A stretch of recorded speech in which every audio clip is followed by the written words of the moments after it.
हाय, मैं हूं अंजलि। आज हम लोग देखने वाले हैं cells organelles and their function. Cell organelle क्या होता है? सेल ऑर्गेनेले वो पार्ट होता है सेल का जो सेल को प्रॉपरली फंक्शन करने में हेल्प करता है। जैसे कि हमारी बॉडी में आईज है, नोज है, लिप्स है, वो क्या करता है हमारे बॉडी में प्रॉपरली, ताकि हमारा बॉडी प्रॉपरली फंक्शन कर सके, इसमें हेल्प करता है। जैसे आईज का काम होता है देखना, तभी हम लोग कुछ सामान देख पाते हैं। वैसे सेल्स में भी अलग अलग सेल ऑर्गेनेलेस रहते हैं जो सेल को प्रॉपरली फंक्शन करने में हेल्प करते हैं। सबसे पहला जो हम लोग देखेंगे वो है न्यूक्लियस। न्यूक्लियस को सेंट्रल कंट्रोल ऑफ सेल भी कहा जाता है, क्योंकि ये पूरे सेल का कंट्रोल रखता है। और इसे जेनेटिक कंट्रोल के लिए भी जाना जाता है, क्योंकि ये इसमें डीएनए पाया जाता है जो कि जेनेटिक को कंट्रोल करता है। सो न्यूक्लियस का जो मेन फंक्शन रहता है वो है जेनेटिक कंट्रोल का, क्योंकि इसमें डीएनए पाया जाता है, जेनेटिक कंट्रोल। सेकेंड जो हम लोग सेल ऑर्गेनेले देखेंगे वो है माइटोकॉन्ड्रिया। माइटोकॉन्ड्रिया को power house of the cell भी कहा जाता है, क्योंकि वो एटीपी जनरेट करने में हेल्प करता है। एटीपी क्या करता है? एटीपी सेल में एनर्जी प्रोड्यूस करता है, क्योंकि ये एटीपी को जनरेट करता है और एटीपी एनर्जी जनरेट करता है, उसीलिए माइटोकॉन्ड्रिया को power house of the cell कहा जाता है। आप लोग चाहे तो मेरे साथ साथ नोट्स बना सकते हैं। Power house of the cell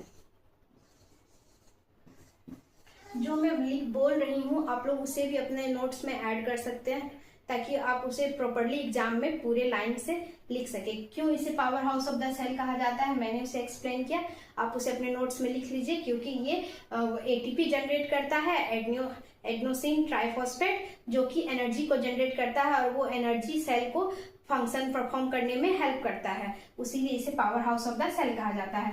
third हम लोग देखेंगे वो है राइबोसोम्स। राइबोसोम्स प्रोटीन बनने में हेल्प करता है। ये वो साइट है जहाँ पे प्रोटीन बनता है। सेल का जो प्रोटीन है वो राइबोसोम्स में ही बनता है, और ये एमआरएनए को ट्रांसलेट करता है अमीनो एसिड में। इसका सेकेंड फंक्शन होता है that it translate mRNA into amino acids. तो इसका जो मेन फंक्शन है वो है सिंथेसिस ऑफ प्रोटीन।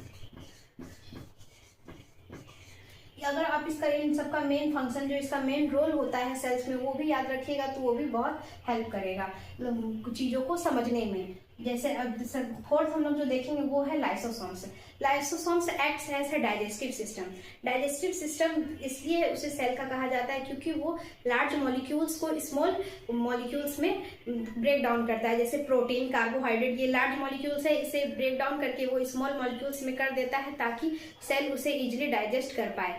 और सेकेंड जो इसका फंक्शन होता है वो एक्ट करता है एज ए डिफेंस। बाहर के जो पैथोजन है उसे सेल में इंटर करने से ये रोकता है, इसलिए ये act as a defence system also. So इसका जो मेन फंक्शन है वो है act as a digestive system. ये डाइजेस्टिव सिस्टम के जैसा, डाइजेस्टिव सिस्टम, इसे सेल का डाइजेस्टिव सिस्टम कहा जाता है, क्योंकि ये लार्ज ब्रेक डाउन करता है लार्ज मॉलिक्यूल्स को स्मॉल कंपोनेंट्स में, जैसे प्रोटीन और कार्बोहाइड्रेट्स। और सेकेंड जो मैंने बताया वो है it acts as a defence also, क्योंकि ये बाहर के पैथोजन को अंदर आने से रोकता है। सो ये डिफेंस सिस्टम के जैसा भी काम करता है लाइसोसोम्स। वॉक्यूल्स क्या होते हैं? वॉक्यूल्स हेल्प करता है स्टोरेज में। इसका जो मेन फंक्शन रहता है वो है storage of water, storage of nutrients. जो सेल में वाटर और न्यूट्रिएंट्स है वो वॉक्यूल ही स्टोर करता है। सो इसका वॉक्यूल्स का मेन फंक्शन होता है for the storage of the cell. तो वॉक्यूल्स को स्टोरेज ऑफ द सेल भी कहा जाता है, क्योंकि यहाँ पे हर चीज स्टोर होता है। मैं आगे के सेल ऑर्गेनेले का वीडियो और दूसरे में बना दूंगी। अगर आप लोग और इसका सेल ऑर्गेनेले और उसका फंक्शन देखना चाहते हैं तो मेरे नेक्स्ट वीडियो में देखिएगा, मैं उसे बनाने की कोशिश करूंगी।